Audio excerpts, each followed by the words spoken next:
সিনেমার শুরুতে আমরা দেখতে পাই আদালতের বাইরে চলছে হাঙ্গামা। আর হাঙ্গামা হচ্ছে আদিত্য চৌধুরী ও মহসিন খানের মধ্যে, কারণ আদিত্য চৌধুরী হলো মহসিন খানের শালা।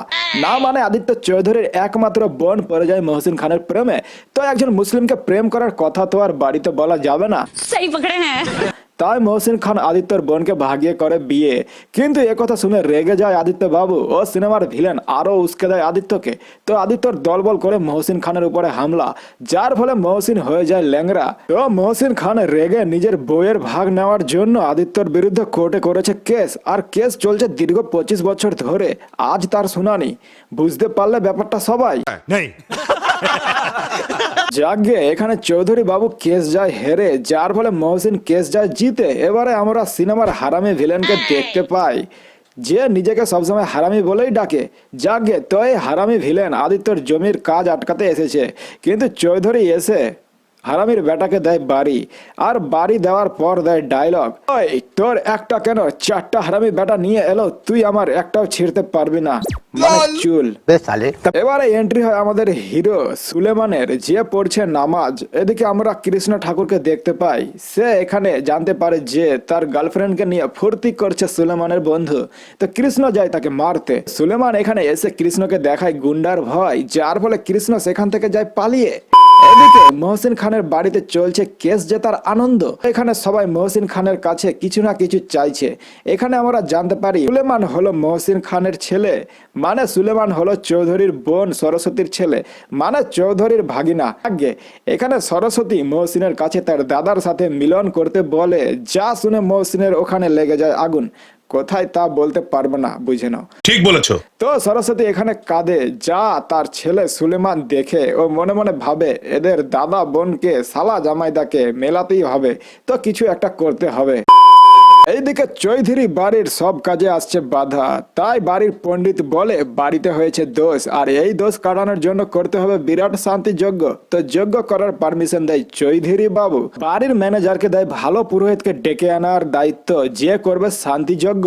তো ম্যানেজার এখানে এক নামী পুরোহিতকে লাগায় ফোন, কিন্তু পুরোহিত করতে পারবে না যজ্ঞ, কারণ সে যাবে নেপালের রাজার বাড়িতে করতে পুজো।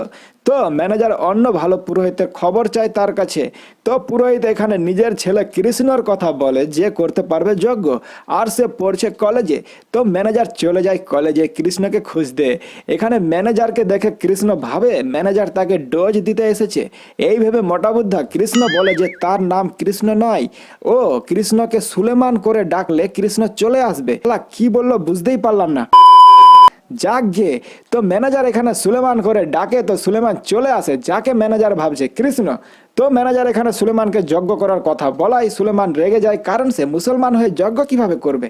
কিন্তু ম্যানেজার যখন বলে যজ্ঞ করতে হবে চৌধুরীর বাড়িতে, তখন সুলেমান মামার বাড়ি যেতে পাবে ও তার মায়ের সাথে চৌধুরী মামা মিলন করাতে পারবে। এই কথা ভেবে যজ্ঞ করার জন্য করে দেয় হ্যাঁ। তো সুলেমান বাড়িতে বাবা মায়ের কাছে বলে মিথ্যা কথা, যে সে যাবে কিছুদিনের জন্য ফুটবল খেলতে। আর এই বলে চলে যায় মন্দিরে কিছু সত্যিকারের পুরোহিতকে ভাড়া করতে, কারণ যজ্ঞ তো করতে হবে। তো আর কি, ময়ূরের দলে কাকো ময়ূর সেজে ঢুকে পড়ে, মানে সুলেমানও পুরোহিত সেজে পুরোহিতদের সাথে চলে যায় চৌধুরী বাড়িতে। এখানে এসে তারা দেখতে পায় গুন্ডার বেটাকে। চৌধুরীর লোকেরা মাথায় ঘোল ঢেলে গলায় গোবরের মালা পরিয়েছে, কারণ এই বেটা চৌধুরীর বাড়ির কাজের মেয়ের সাথে জোর করে করতে চাইছিল। এই দেখে সুলেমানের মানে কৃষ্ণর ফেটে যায়। কৃষ্ণ চৌধুরী মামাকে জড়িয়ে ধরে ও তার চোখে জলও চলে আসে। জল আসার কারণ চৌধুরী মামা জানতে চাইলে কৃষ্ণ বলে চোখে কি যেন পড়ে গেছে। এবারে কৃষ্ণ চৌধুরীর বাড়িতে প্রবেশ করে। এদিকে হারামি গুন্ডা তার ছেলেদের অপমানের বদলা নেবে চৌধুরীর সাথে। তাই সে চৌধুরীর একমাত্র পালিত মেয়েকে করবে কিডন্যাপ, ও তার ছেলে তার সাথে করবে। তো চৌধুরী লজ্জায় আত্মহত্যা করবে। বা হারামি বা। এদিকে আমাদের কৃষ্ণ পুরোহিত বাড়িতে শান্তি জল ছেটাচ্ছে, তখনই সে দেখতে পায় এক অপরূপ সুন্দরীকে, যে দেখার চরম সেক্সি, মানে অনেক সুন্দরী। ও কৃষ্ণ পুরোহিত তাকে দেখেই হয়ে যায় পাগল। তো আর কি, স্বপ্নে নাচ ও গান শুরু।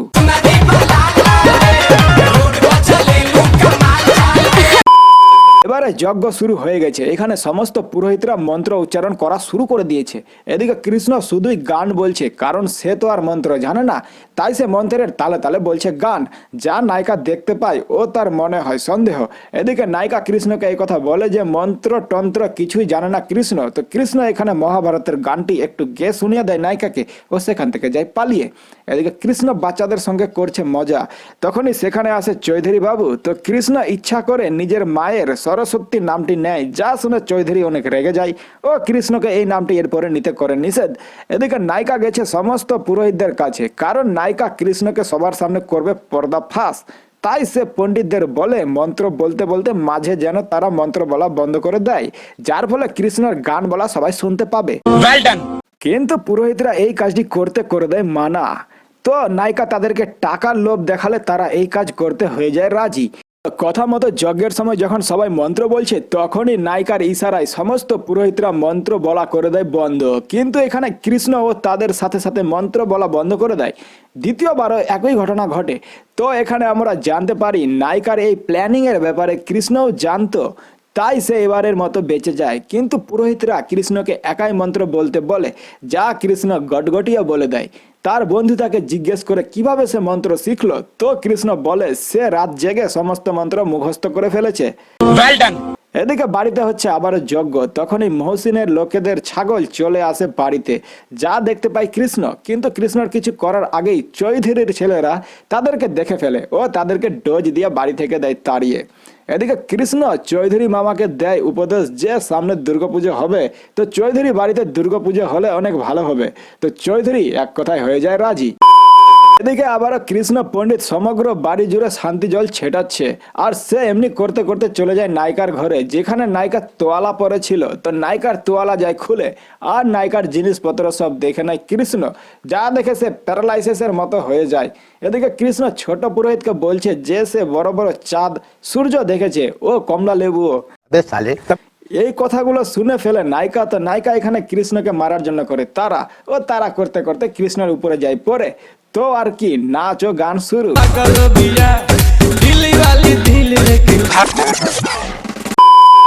কৃষ্ণ স্টোর রুম থেকে তার মা সরস্বতীর ফটো এনে লাগাচ্ছে দেওয়ালে, যাতে চৌধুরী এই ফটো দেখে তার বোনের প্রতি তার মনে জেগে ওঠে প্রেম। এই কাজ করতে দেখে নেয় নায়িকা কৃষ্ণকে। এবারে আসে চৌধুরী মামা, যে দেখতে পায় তার বোনের ফটো দেওয়ালে টাঙানো রয়েছে। এখানে ফটো দেখে চৌধুরী মামা তেলে বেগুনে জ্বলে উঠে ও ফটোকে দেয় ভেঙে। এখানে চৌধুরী জিজ্ঞাসা করে যে কার সাহস হলো এই ফটো লাগাবার। তো নায়িকা এখানে বলে যে সে লাগিয়েছে। এদিকে কৃষ্ণ নায়িকাকে জিজ্ঞাসা করে কেন সে তার জন্য এমনটা করলো। তো নায়িকা বলে কিছু কিছু হয় রে পাগলা, তুই বুঝবি না। এদিকে সত্যিকারের কৃষ্ণের বাপ ফোন করেছে কৃষ্ণকে জানার জন্য যে যজ্ঞ কেমন চলছে রে বেটা। এখানে তার ছেলে বলে সে তো চৌধুরী বাড়িতে যায়নি। তো তার বাপ বুঝতে পারে যে বেটা দক্ষিণার সমস্ত টাকা মারতে চাইছে, তাই পুরোহিত লাগায় ম্যানেজারকে ফোন ও বলে দক্ষিণার টাকা যেন সে তার বাড়িতে দিয়ে আসে। তো ম্যানেজার তাই করে, সে চলে যায় কৃষ্ণের বাড়িতে টাকা দিতে। এখানে সে কৃষ্ণের ফটো দেখতে পায় ও বুঝতে পারে যে চৌধুরীর বাড়িতে যে যজ্ঞ করছে সে হলো সুলেমান। যা জানতে পেরে ম্যানেজারের ওখানে লেগে যায় আগুন, কোথায় তা বলা যাবে না। খতম। ও সেখান থেকে চলে যায় সুলেমানের কাছে, ও তাকে ডোজ দেওয়ার চেষ্টা করে, কিন্তু এসব ম্যানেজারের জন্যই হয়েছে, তাই সে এখানে সত্যি কথাটা চৌধুরীকে আর বলতে পারলো না। এদিকে সুলেমানকে তার কাকুরা করছে ফোন ও বলে যে চৌধুরীর ছেলেদের উপরে তারা লোকের দ্বারাই করাবে হামলা, কারণ চৌধুরীর ছেলেরা তাদেরকে অপমান করেছে। সুলেমান এইসব করতে করে দেয় মানা, তার কাকুরা তার কথা শুনলো না। এদিকে চৌধুরীর ছেলে মেয়ে যাচ্ছে দুর্গা ঠাকুর আনতে, আর রাস্তায় তাদের উপরে হয় হামলা। এখানে হামলা করে হারামি গুন্ডার দলবল। এখানে সুলেমান এসে সবাইকে অনেক পেটায় ও ফাইট করে নেয় তাদেরকে বাঁচিয়ে। কিন্তু চৌধুরীর ছেলে এখানে মহসিনের লোকেদের দেখে ফেলে, যার ফলে তারা ভাবে যে মহসিনের লোকেরাই হয়তো এই হামলা করিয়েছিল। তো এ কথা তারা বলে চৌধুরীকে। তো চৌধুরী মহসিনকে মারতে যেতে চায়, কিন্তু এখানে কৃষ্ণ এসে তাকে কোনো রকমে থামায়। এদিকে কৃষ্ণর কাকুরা কৃষ্ণকে দেখে ফেলে চৌধুরী বাড়িতে ও তারা পিছু করে তার, যা দেখে ফেলে ম্যানেজার। এবারে ম্যানেজার তাদের কথা লুকিয়ে লুকিয়ে শুনছে। এখানে কৃষ্ণ বলছে বাড়ির সমস্ত সম্পত্তি সে চৌধুরীর কাছ থেকে নিয়ে নেবে, যা শুনে তার কাকুরা অনেক আনন্দিত হয়। কিন্তু ম্যানেজারের ফেটে যায়, কি ফেটে যায় তা বলা যাবে না। এদিকে নায়িকা পড়ে গেছে কৃষ্ণর প্রেমে ও এই কথাটি সে তার বাবাকে যায় বলতে, কিন্তু তখনই সেখানে বাড়ির পুরোহিত এসে চৌধুরীকে বলে যে কৃষ্ণ আসলে একজন মুসলমান ও সে বাড়ির ছাদে নামাজ পড়ছে। এই কথা শুনে বাড়ির সকলে যায় ছুটে তা দেখতে। এখানে সকলে দেখতে পায় যে কৃষ্ণ নামাজ পড়ছে, কিন্তু সে নামাজ শেষ করে খ্রিস্টানদের মতো প্রার্থনা করতে শুরু করে দেয় ও চৌধুরীর বাড়ির যেন ভালো হয় এ কথা বলে। তো এখানে কৃষ্ণ সবাইকে ধর্মের উপরে দেয় ভাষণ, যার ফলে সবাই কৃষ্ণের প্রতি আরো ইমপ্রেস হয়ে যায়। এদিকে নায়িকা খেলছে কানামাছি ও এখানে সে কৃষ্ণকে ইচ্ছা করে জড়িয়ে ধরে, যা দেখে ফেলে ম্যানেজার। এদিকে মা দুর্গার হচ্ছে আরাধনা আর এখানে নায়িকা কৃষ্ণকে মারছে চোখ, যা দেখে কৃষ্ণের গলা শুকিয়ে যায়। এদিকে কৃষ্ণর কাকারা ভাবছে কৃষ্ণ কতদিন ধরে মুরগি খায়নি, তাই তারা লেগ পিস প্যাকেটিং করে নিয়ে যায় কৃষ্ণর জন্য, কিন্তু তা ভুলবশত পড়ে যায় ম্যানেজারের হাতে আর ম্যানেজারের হাত থেকে তা নিয়ে নেয় বাড়ির পুরোহিত ও সে সমস্ত পুরোহিতকে তা খাওয়াতে যায়। এখানে সবাই জানতে পারে যে এগুলো হলো মুরগির ঠ্যাং। বাড়ির পুরোহিত নিয়ে এসেছে, তো আর কি বাড়ির পুরোহিতকে বাড়ি থেকে বের করে দেওয়া হয়। এদিকে কৃষ্ণ আবারও চৌধুরী মামাকে সরস্বতী ব্যাপারে বোঝাতে যায় ও তাকে ক্ষমা করে দিতে বলে, কিন্তু আবারও চৌধুরী যায় রেগে। এদিকে নায়িকা হাতে লাগাচ্ছে মেহেন্দি ও এখানে সে তার আঁচলটা নিচে ফেলে দেয় ও কৃষ্ণকে ডাকে সেটা তোলার জন্য। তো প্রথমে কৃষ্ণ করে দেয় মানা, কিন্তু সেক্সি ফিগার দেখে কি আর মন মানে রে পাগলা, আর আঁচলটি তুলে দেয়। এদিকে আবারও নায়িকা কৃষ্ণকে ডেকে পাঠায় আর কৃষ্ণ নাচতে নাচতে চলে যায়, কারণ সে জানে আবারও কিছু উঠাতে বলবে নায়িকা। এবারে চোখ বেঁধে নায়িকার শাড়ি পরায় কৃষ্ণ ও নাচ গান শুরু।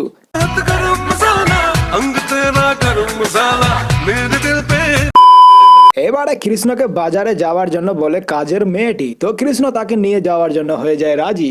এখানে চুপচাপ নায়িকা এসে বসে পড়ে কৃষ্ণর বাইকে, যা কৃষ্ণ ভাবে যে কাজের মেয়েটি হয়তো আছে আর নায়িকাকে নিয়ে বেরিয়ে পড়ে বাজারের উদ্দেশ্যে। এখানে নায়িকা জানতে পারে যে কৃষ্ণ ও নায়িকাকে অনেক ভালোবাসে। এদিকে বাজারে কৃষ্ণ সেই গুন্ডাকে দেখতে পায় যে করেছিল চৌধুরীর ছেলেদের উপরে হামলা। তো কৃষ্ণ তার পিছু করে ও তাকে ধরে নিয়ে যায় চৌধুরীর কাছে ও বলে যে হামলা মহসিন করেনি, করেছিল হারামি গুন্ডা, আর তাকে মহসিনের বিরুদ্ধে উস্কে ছিল এই হারামি গুন্ডা। ঠিক বলেছো। তো এখানে চৌধুরী ব্যাপারটা বুঝতে পারে। এবারে নায়িকার আর মন মানছে না, তাই সে চৌধুরীকে বলে যে সে কৃষ্ণকে ভালোবাসে আর তাকে করতে চায় বিয়ে। তো চৌধুরী বাবু বিয়ে দাও। তো চৌধুরী হয়ে যায় রাজি ও কৃষ্ণের বাড়িতে ম্যানেজারের সাথে তার দুই ছেলেকে যেতে বলে বিয়ের সম্পর্ক নিয়ে। এদিকে সুলেমান জেনে যায় যে কৃষ্ণের বাড়িতে যাচ্ছে চৌধুরীর ছেলেরা, তাই সে আবারও আসল কৃষ্ণকে ফোন লাগিয়ে দেয় হুমকি। যা শুনে কৃষ্ণ সে বাড়ি থেকে পালিয়ে যায় আর সুলেমান কৃষ্ণর বাড়িতে চলে যায় ও কৃষ্ণর মাকে অনেকগুলো টাকা দিয়ে নিজের মা বানিয়ে ফেলে। এদিকে ম্যানেজার ও চৌধুরীর দুই ছেলে চলে আসে কৃষ্ণর বাড়িতে, যেখানে সুলেমান আগে থেকেই কৃষ্ণ হয়ে বসে রয়েছে। এখানে বিয়ের কথা আলোচনা হয়। এবারে সুলেমান বাড়িতে এসে নায়িকাকে লাগায় থাপ্পড়, কারণ তাকে না বলে সে কেন বিয়ের কথা বলল। তো নায়িকা আবারও বলে কিছু কিছু হয় রে পাগলা, তুই বুঝবি না। তো সুলেমান বলে যে সে আসলে কৃষ্ণ নয়, সে হলো একজন মুসলমান, তার নাম সুলেমান ও সে মহসিন ও সরস্বতীর ছেলে। সে কি জন্য এসেছে তাও সে বলে। তা শুনে নায়িকা বলে বড় বড় সিনেমায় এগুলো ছোটখাটো ঘটনা হয়ে থাকে রে পাগলা। ও নাচ গান শুরু।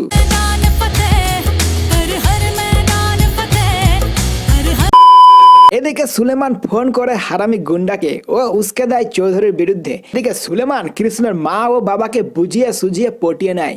এবারে চৌধুরীর বাড়িতে দুর্গা পূজাতে হয় নাচ ও গান।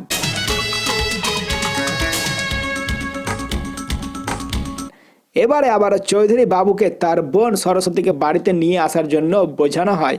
তো এবারে চৌধুরী বাবু বুঝে যায় ও তার বোনকে আনার জন্য বাড়ির সকলকে পাঠায়। এদিকে বাড়ির সকলে গেছে সরস্বতীকে আনতে।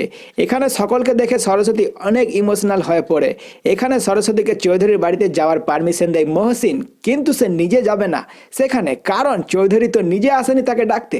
তো আর কি সরস্বতীও বলে দেয় যে সেও যাবে না, কারণ মহসিন তো যাবে না, তো সে গিয়ে কি করবে। যাগ্যে এবারে হচ্ছে মা দুর্গার ভাসান। তো এখানে হামলা করে হারামি গুন্ডা ও তার ছেলেরা চৌধুরীর উপর। তো চৌধুরী করে ফাইট ও তখনই সেখানে সরস্বতী ও মহসিন আসে। চৌধুরীকে মারতে যাচ্ছে গুন্ডা, যা দেখতে পায় মহসিন ও মহসিন চৌধুরীকে বাঁচাতে যায়। যতই হোক নিজের শালা হলো না। যাগ্যে এখানে মহসিনের উপরে হয় হামলা। তো সুলেমান এবারে যায় বাবাকে বাঁচাতে ও এখানে সে করে গুন্ডাদের সাথে ফাইট, কিন্তু ফাইট করতে করতে সুলেমানকে লেগে যায় চাক্কু। তো চৌধুরীর ডাকে কৃষ্ণ করে ও সরস্বতী ডাকে সুলেমান করে। তো চৌধুরী হয়ে যায় ভেবাচাকা। যে এই বেটা কৃষ্ণ সুলেমান কেমন করে হয়ে গেল আর পুরোহিত মুসলমান কেমন করে হয়ে গেল। তো এখানে সরস্বতী বলে যে এটা সুলেমান তার ছেলে। তো চৌধুরী বুঝতে পারে যে তাকে সুলেমান বানিয়েছে মুরগি। তো সুলেমান বলে যে সে সরস্বতী ও চৌধুরীকে মিলাবার জন্য এইসব করেছে।